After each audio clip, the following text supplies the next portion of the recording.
ನಾನು ನನ್ನ ಹೆಂಡತಿ ಪದ್ಮಿನಿ ಇಲ್ಲೇ ಬಂಗಾರಪೇಟೆಯಲ್ಲೇ ಇರೋದು. ನಮ್ಮದು ಅಂತ ಒಂದು ಚಾಟ್ಸ್ ಅಂಗಡಿ ಇದೆ. ಈಗ ನಾನು ಹೇಳಕ್ಕೆ ಹೊರಟಿರೋದು ನಮ್ಮ ಕಥೆ ಅಲ್ಲ, ನಮ್ಮ ಮಗಳು ಅರುಣಾ ಕಥೆ. ಯಾವುದೇ ತಂದೆ ತಾಯಿ ಆದರೂ ತಮ್ಮ ಮಗಳ ಬಗ್ಗೆ ಏನು ಯೋಚನೆ ಮಾಡ್ತಾರೆ ಹೇಳಿ?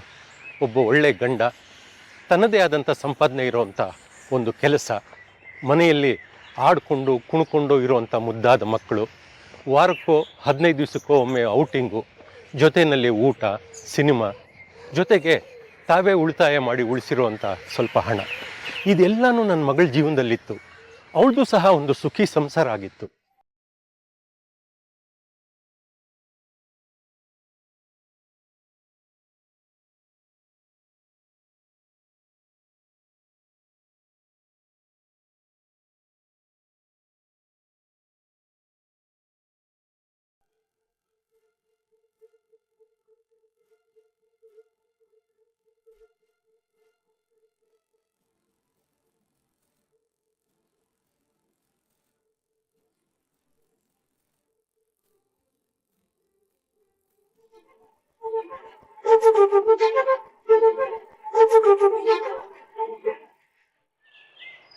ಇಂಥ ಖುಷಿಗಳ ಮಧ್ಯದಲ್ಲಿ ಸುನಾಮಿ ಥರ ಒಂದು ನೋವು ಜೀವನದಲ್ಲಿ ಯಾವಾಗ ಬಂದು ಎರಗುತ್ತೋ ಯಾರು ಗೊತ್ತಿರುತ್ತೆ ಹೇಳಿ?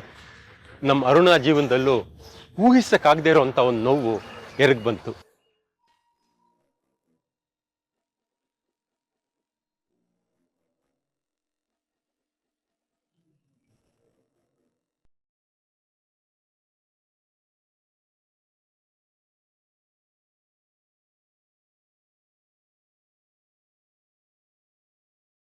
ಮೆತ್ತಗಾಕೆ ಅಮ್ಮ, ಇವತ್ತು ಆಫೀಸ್ಗೆ ಹೋಗ್ತಿದ್ಯಾ? ಇವತ್ ರಜಾ ಅಲ್ವಾ?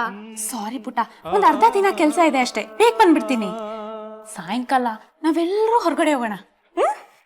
ಆಯ್ತು. ಮಣಿ, ನಾ ಹೊರಟೆ. ಅಡಿಗೆ ಹೇಗಾದ್ರೂ ಇವತ್ತೊಂದಿನ ಮ್ಯಾನೇಜ್ ಮಾಡ್ಬಿಡು. ಡೋಂಟ್ ವರಿ ಮೇಡಮ್, ಇವತ್ತೊಂದ್ ದಿವಸ ನಾನೇ ನಿಮ್ ಕುಕ್ ಆಗ್ಬಿಡ್ತೀನಿ, ಓಕೆನಾ? ಅಮ್ಮ, ಸಂಜೆ ಐಸ್ ಕ್ರೀಮ್ ಕೊಡ್ಸಕ್ ಕರ್ಕೊಂಡು ಹೋಗ್ಬೇಕು, ಆಯ್ತಾ? ಸರಿ. ಆಮೇಲೆ ನನ್ ಫೇವ್ರೆಟ್ ಸ್ಟ್ರಾಬೆರಿ ಐಸ್ ಕ್ರೀಮೇ ಕೊಡ್ಸ್ಬೇಕು. ಸರಿ, ನಿನ್ ಫೇವ್ರೆಟ್ ಸ್ಟ್ರಾಬೆರಿ ಐಸ್ ಕ್ರೀಮೇ ಕೊಡಿಸ್ತೀನಿ, ಆಯ್ತಾ? ಏನೇ ಅರುಣ, ಇವತ್ ಮಕ್ಕಳಿಗೆ ಚಿಕನ್ ಮಾಡ್ಬಿಡ್ಲಾ? ಚಿಕನ್ ಬೇಡ ರೀ, ನಾಳೆ ಸಂಡೇ ಸ್ಪೆಷಲ್ ಮಾಡೋಣ. ಇವತ್ತು ಹೇಗಿದ್ರು ಇವ್ರಿಗೆಲ್ಲ ಐಸ್ ಕ್ರೀಮ್ ಕೊಡಿಸ್ತಾ ಇದೀನಿ. ಏನಪ್ಪಾ ಯತಿರಾಜ್, ಎಲ್ಲ ಹೊರಟೆ? ₹1 ಸಿಕ್ತು ನೆನ್ನೆ ನಂಗೆ. ಬ್ಯಾಂಕ್ ಅವ್ರಿಗೆ ಸಾಲ ಬೇಕು ಕೇಳೋಣ ಅಂತ. ಓಹೋ, ಸಿಕ್ಬಿಡ್ತಿ ಇವನ್ಗೆ. ಬಾರೋ, ಕಾರಲ್ಲೇ ಹೋಗೋಣ. ಪರವಾಗಿಲ್ಲ, ನನ್ನ ಅಡ್ಕೊಂಡೇ ಹೋಗ್ತೀನಿ. ಇಲ್ಲಿ ಡೌರಾಜ, ಅವಳು ಇಷ್ಟೊತ್ತಿಗೆ ಹೊಡ್ತಾಳೆ ಅಂತ ನೀನು ಲೆಕ್ಕ ಹಾಕೊಂಡ್ ಬಂದಿದ್ಯಾ, ಗೊತ್ತಿದೆ ನನ್ಗೆ. ಹೋಗ ಕಾರಲ್ಲಿ, ನಿನ್ ಭೂಮಿಗೆ ಭಾರ ಆಗಿರ್ಬೋದು, ಕಾರ್ಗಲ್ಲ. ಹತ್ತು. ಯಾಕೋ ಹಾಗೆ ಹೇಳ್ತ್ಯಾ? ಬಾರೋ, ಗಾಡಿ ಹತ್ತು. ನಾನು ಯಾರ ಎಷ್ಟೇ ವೇಸ್ಟ್ ಪಡಿ ಅಂದ್ರೂ ಪರವಾಗಿಲ್ಲ, ಮೇಡಮ್ ಎಷ್ಟು ರೆಸ್ಪೆಕ್ಟ್ ಕೊಡ್ತಾರೆ ಗೊತ್ತಾ? ಕೊಡ್ತಾರ. ಹತ್ತು. ಬಾಯ್ ಮಾ.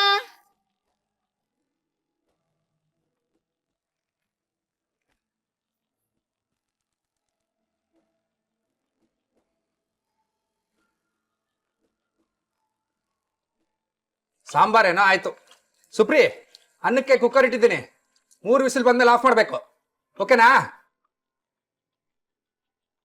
ಬೇಗ ಹಾಕು. ಹಾಕ್ತಿದ್ದೀನಿ ತಾನೆ, ನಿಧಾನಕ್ಕೆ ಹಾಕು. ನೀನು ಜೋರಾಗಿ ಹಾಕು. ಸುಪ್ರಿ, ಕೇಳಿಸ್ತಾ ನಾನು ಹೇಳಿದ್ದು? ಹ್ಞೂ ಅಪ್ಪ.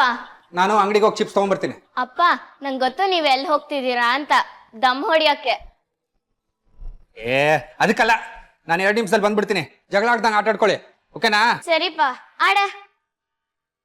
ಕೆಳಗೆ ಯಾಕೆ ಹಾಕ್ತೀಯ? ಮೇಲ್ ಹಾಕು. ಮೆತ್ತಗೆ ಹಾಕೆ. ಕರೆಕ್ಟಾಗಿ ಹಾಕಿಲ್ಲ ಅಂದ್ರೆ ನಿನ್ ಮುಖಕ್ಕೆ ಎಸಿತೀನಿ ಅಷ್ಟೇ. ಹೌದಾ? ನಾನ್ ನಿನ್ ಮುಖಕ್ಕೆ ಹೊಡಿತೀನಿ. ಅಪ್ಪ ನೋಡಪ್ಪ ಹೆಂಗೆ ಎಸಿತಿದ್ದಾಳೆ. ನೋಡಪ್ಪ, ಇವಳೆ ಎಷ್ಟ್ ಫಾಸ್ಟ್ ಆಗಿ ಆಡ್ತಿದ್ದಾಳೆ. ನಾನು ಹೇಳ್ದೆ ತಾನೆ ಜಗಳ ಆಡ್ಬಾರ್ದು ಅಂತ. ಗುಡ್ ಗರ್ಲ್ಸ್ ಅಲ್ವಾ ನೀವು? ಗುಡ್ ಗರ್ಲ್ಸ್ ಎಲ್ಲ ಜಗಳ ಆಡೋದಿಲ್ಲ. ಸೋಫಾ ಕೊಳೆ ಆಗುತ್ತೆ, ಕೆಳಗಿಳಿರಿ. ಹೋಗಪ್ಪ. ನಾನು 2 ನಿಮಿಷದಲ್ಲಿ ಬಂದ್ಬಿಡ್ತೀನಿ, ಓಕೆನಾ?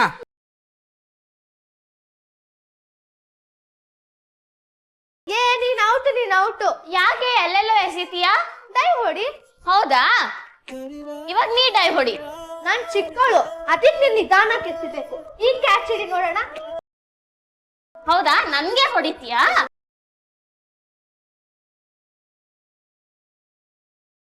ನನ್ಗೆ ಹೊಡಿತೀಯಲ್ಲ ನೀನು? ಅಮ್ಮ, ನನ್ಗೆ ಹೊಡಿತೀಯ? ಮಾಡ್ತೀನಿ. ನನ್ ಕೈ ಅಮ್ಮ. ನನ್ ಬಿಡು ಅಮ್ಮ.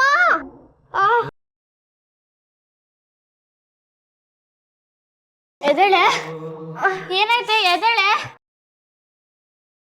ಶ್ರೀವಳ್ಳಿ, ಎದೋಳೆ ಏನಾಯ್ತೆ? ಎದೋಳೆ ಶ್ರೀವಳ್ಳಿ, ಎದೋಳೆ ಏನಾಯ್ತೆ? ಶ್ರೀವಳ್ಳಿ, ಎದೋಳೆ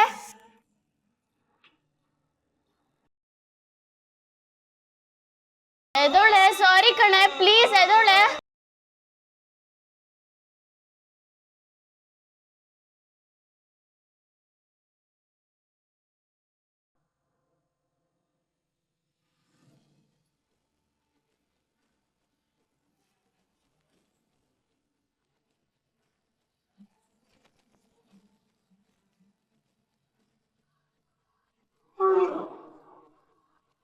ಅಪ್ಪ, ಅಪ್ಪ,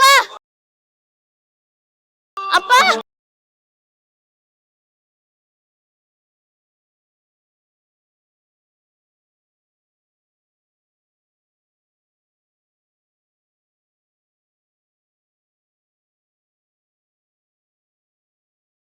ಮಕ್ಕಳ,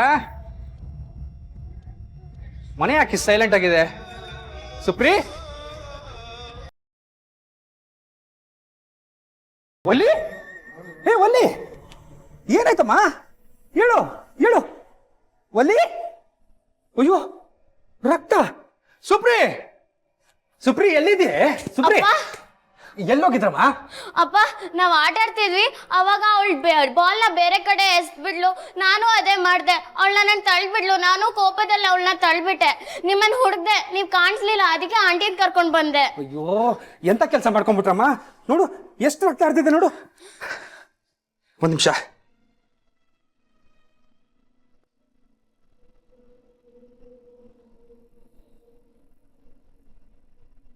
ಹಲೋ, ಆಂಬ್ಯುಲೆನ್ಸ್?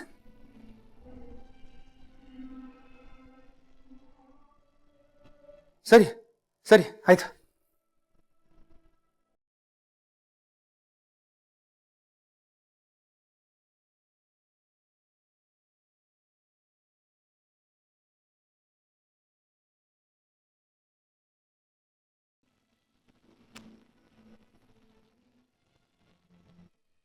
ಏನಾಯ್ತು ಡಾಕ್ಟ್ರೆ?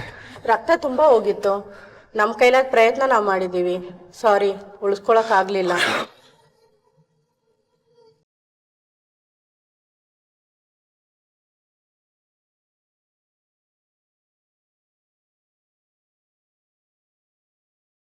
ಇದು ಅನ್ಯಾಚುರಲ್ ಡೆತ್ ಆಗಿರೋದ್ರಿಂದ ಪೊಲೀಸ್ ಇನ್ಫಾರ್ಮ್ ಮಾಡ್ಲೇಬೇಕಾಗತ್ತಾ? ಅಯ್ಯೋ, ಪೊಲೀಸ್ಗೆಲ್ಲ ಹೇಳೋದು ಬೇಡ ಮೇಡಮ್. ನೋ, ಈಗ ಆಲ್ರೆಡಿ ನಾನು ಪೊಲೀಸ್ ಇನ್ಫಾರ್ಮ್ ಮಾಡಾಗಿದೆ. ಪೊಲೀಸ್ ಅವ್ರು ಬರ್ತಾ ಇದಾರೆ ಈಗ.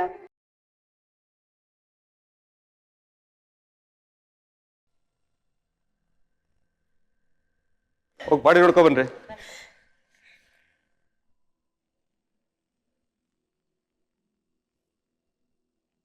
ಚಿಕ್ಕ ಮಗುನ ಕಳ್ಕೊಳ್ಳೋದು ತುಂಬಾ ನೋವಿನ ವಿಷಯ. Sorry for that. ಮಗು ತಲೆ ಪೆಟ್ಟಿಗೆ ಬೀಳ್ತು. ಸರ್, ಇದೆಲ್ಲ ಅನಾಹುತ ನನ್ನಿಂದಾನೇ ಆಗಿರೋದು ಸರ್. ನೀವು ಶಿಕ್ಷೆ ಕೊಡಾಗಿದ್ರೆ ನನಗೆ ಕೊಡ್ಬೇಕು ಸರ್. ಸುಳ್ಳು ಯಾಕೆ ಹೇಳ್ತಿದ್ಯಾ ಮಣಿ? ಇದಕ್ಕೆ ನೀನ್ ಯಾಕೆ ಕಾರಣ ಆಗ್ತೀಯಾ? ನೀನು ಸುಮ್ಮನೆ ಇರೋಣ. ಇನ್ಸ್ಪೆಕ್ಟ್ರೆ, ನಾನೇ ಒಪ್ಕೊಂತ ಇದ್ದೀನಲ್ಲ. ಇಲ್ಲ ಇನ್ಸ್ಪೆಕ್ಟರ್, ಕೋಪದಿಂದ ನಾನೇ ದಬ್ಬಿಟ್ಟೆ. ಈ ತರ ಆಗುತ್ತೆ ಅಂತ ನಾನು ಅನ್ಕೊಂಡಿರ್ಲಿಲ್ಲ ಸರ್. ಅಪ್ಪ, ಯಾಕಪ್ಪ ಸುಳ್ಳು ಹೇಳ್ತಿದ್ಯಾ? ಸುಪ್ರಿ, ನೀನ್ ಸುಮ್ಮನೆ ಇರು. ನಿನ್ ಮಧ್ಯೆ ಮಾತಾಡ್ಬೇಡ. ಅಂಕಲ್, ಅಪ್ಪ ಸುಳ್ಳು ಹೇಳ್ತಿದ್ದಾರೆ. ನಾವು ಆಟ ಆಡ್ಬೇಕಾದ್ರೆ ಅವಳು ನನ್ನನ್ನು ತಳ್ಬಿಡ್ಲು. ನಂಗೆ ಏಟಾಯ್ತು. ನಾನು ಕೋಪದಲ್ಲಿ ಅವಳನ್ನ ತಳ್ಬಿಟ್ಟೆ. ಅವಳು ಬಿದ್ದೋದ್ಲು. ನೀವು ನಿಮ್ಮ ಮಗಳು ಕರ್ಕೊಂಡು ನಮ್ಮ ಜೊತೆ ಸ್ಟೇಷನ್ಗೆ ಬರಬೇಕು. ಅವ್ರ ಸ್ಟೇಟ್ಮೆಂಟ್ ರೆಕಾರ್ಡ್ ಮಾಡಿ ಚಾರ್ಜ್ ಶೀಟ್ ಹಾಕ್ಬೇಕು ನಾವು. ಸರ್, ಏನೋ ಅಕಸ್ಮಾತಾಗಿ ಆಗ್ಬಿಡ್ತು ಸರ್. ಅವಳೇನು ಬೇಕಂತ ಮಾಡಲಿಲ್ಲ ಸರ್. ಸರ್, ದಯವಿಟ್ಟು ಕೇಸ್ ಗೀಸ್ ಎಲ್ಲ ಮಾಡಬೇಡಿ ಸರ್. ಕೇಸ್ ಮಾಡೋವಾಗಿದ್ರೆ ದಯವಿಟ್ಟು ನನ್ನ ಮೇಲೆ ಹಾಕಿ ಸರ್, ಪ್ಲೀಸ್ ಸರ್. ಸರ್, ಅಪ್ಪ, ನನ್ನಿಂದ ತಪ್ಪಾಗಿದ್ದು. ನಂಗೆ ಶಿಕ್ಷೆ ಆಗ್ಬೇಕು. ನೋಡಿ, ನಾವು ಹೆಲ್ಪ್ಲೆಸ್. ಬೇಕು ಅಂತ ಮಾಡದೇ ಇದ್ರು ಒಂದು ಜೀವ ಹೋಗಿದೆ. ನೀವು ಏನ್ ನಡೀತು ಅಂತ ಕೋರ್ಟಲ್ಲಿ ಜಡ್ಜ್ ಸಾಹೇಬ್ರಿಗೆ ಹೇಳಿ. ನಿಮ್ಮ ಮಗಳಿಗೆ ಶಿಕ್ಷೆ ಕಮ್ಮಿ ಮಾಡಿದ್ರು ಮಾಡ್ಬೋದು.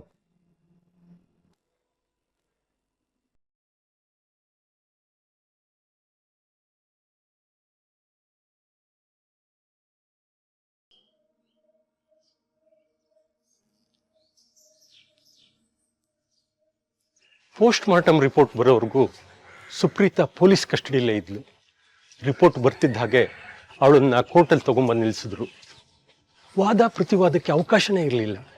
ಯಾಕೆಂದರೆ ಉದ್ದೇಶಪೂರ್ವಕವಾಗಿ ಅಲ್ಲದೆ ಇದ್ರೂ ಶ್ರೀವಳ್ಳಿ ಸಾವು ಸುಪ್ರೀತಾ ಕೈಯಿಂದನೇ ಆಗಿತ್ತು. ಶಿಕ್ಷೆ ಕಮ್ಮಿ ಮಾಡಿಸಿ ಅಂತ ಅರುಣ ಜಡ್ಜ್ ಮೇಡಮನ್ನು ಕೇಳ್ಕೊಳ್ಳೇ ಇಲ್ಲ. ಆದರೆ ನಾನು ಮತ್ತು ಚಿಂತಾಮಣಿ ಕೈ ಮುಗಿದು ಜಡ್ಜ್ ಮೇಡಮನ್ನು ಕೇಳ್ಕೊಂಡ್ವಿ.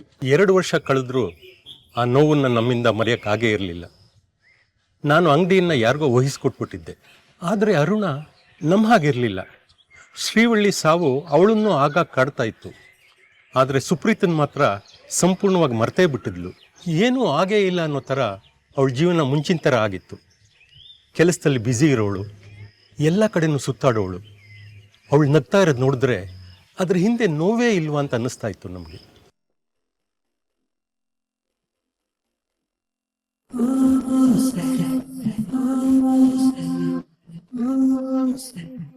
ಆದರೆ ಇನ್ನೊಂದು ಕಡೆ 10 ನಡುವೆ ಇದ್ದಂಥ ಸುಪ್ರೀತಾ ತುಂಬ ಮಂಕಾಗ್ಬಿಟ್ಟಿದ್ಲು. ಉಳಿದ ಮಕ್ಕಳೆಲ್ಲ ಕುಣಿದು ಕುಪ್ಪಳಿಸ್ತಾ ಆಟ ಆಡ್ತಾ ಇದ್ರೆ ಇವಳು ಮಾತ್ರ ಒಂದು ಮೂಲೆ ಸೇರಿಬಿಟ್ಟಿದ್ಲು. ತನ್ನಿಂದಾನೇ ತನ್ನ ತಂಗಿ ಸಾವು ಆಗೋಯ್ತು ಅಂತ ನೆನೆಸ್ಕೊಂಡು ಅಳೋವಳು. ಆದರೆ ಆ ಸಾವಿನ ಮರ್ಮನೇ ಬೇರೆ ಇತ್ತು. ಮೇಲ್ನೋಟಕ್ಕೆ ಹೇಗೆ ಕಂಡಿತ್ತೋ ಹಾಗೆ ಶ್ರೀವಲ್ಲಿ ಸತ್ತಿದ್ದು ಅಂತ ಎಲ್ಲರೂ ನಂಬಿದ್ರು. ತಾನು ಮಾಡದೇ ಇರೋ ಅಪರಾಧಕ್ಕೆ ಸುಪ್ರೀತಾ ಶಿಕ್ಷೆ ಅನುಭವಿಸ್ತಾ ಇರೋದು ಅವಳಿಗೂ ಗೊತ್ತಿರಲಿಲ್ಲ, ನಮಗೂ ಗೊತ್ತಿರಲಿಲ್ಲ. ಆದರೆ ಸುಪ್ರೀತಾಗ ಅನ್ಯಾಯ ಆಗಿದ್ದಂತೂ ನಿಜ.